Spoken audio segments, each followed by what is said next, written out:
My boyfriend shaved off my eyebrow as a prank while I was sleeping. My friends decided it was a declaration of war. I woke up to my boyfriend, let's call him Tyler, standing over me with his phone out, laughing so hard he could barely breathe. I had no idea what was happening until I opened my front camera. That's when I saw it. One of my eyebrows was completely gone. I started sobbing immediately. Tyler just rolled his eyes and groaned. He said, "You're being so dramatic. It'll grow back. Learn to take a joke." Then, he grabbed his keys and left to hang out with his boys because I was killing his vibe. Only thing I could think to do was text our group chat a picture of my face with the caption asterisk, "I need you." Asterisk, my girls showed up within the hour with overnight bags, wine, and an energy that told me someone was about to have a very bad night. My best friend, Chloe, took one look at me. She didn't say a word.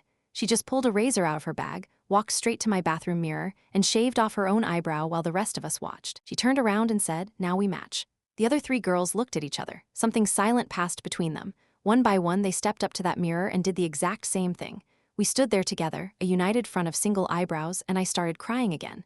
But this time, it was because I had never felt more loved in my entire life. They sat me down and got to work. Using every makeup product they had brought, they filled our brows in until we looked like a squad of models starring a new fashion movement.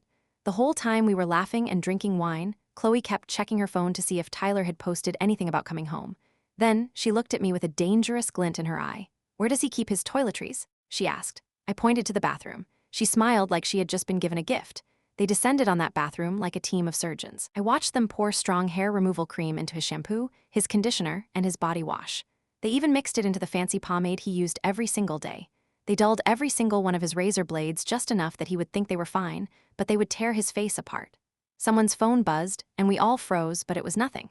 They hid his good clothes in the back of my closet. Behind winter coats he would never think to move. He put Vaseline on the inside of his favorite sneakers and switched his toothpaste with hemorrhoid cream that came in a tube that looked exactly the same. They were methodical and ruthless. They kept pausing to clink their wine glasses like they were performing a ritual. One of them paused mid-pour and looked at us. Should we feel bad about this? The rest of us just stared at her until she started laughing. I'm kidding. By the time we heard his keys in the door, we were back on the couch looking like angels. My heart was pounding, even though we had done nothing wrong except everything. Tyler walked past us without even acknowledging the 5 women sitting in his living room. "I'm taking a shower," he muttered, and disappeared into the bathroom. We sat there in silence and waited for the show to begin. The shower ran for a long time. We stayed perfectly quiet until the water shut off.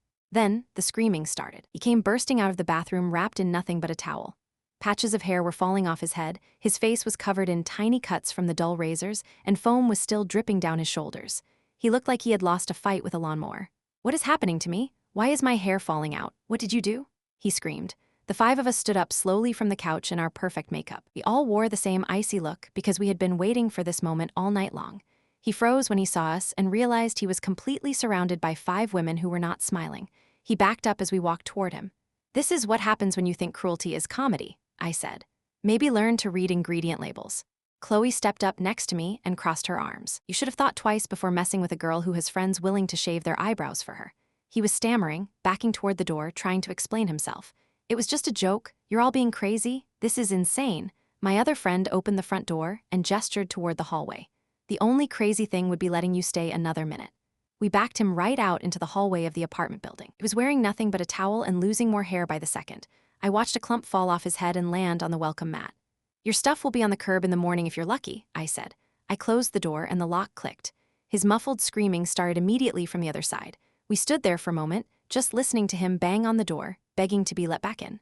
Then, Chloe walked to the kitchen and came back with a bottle of champagne.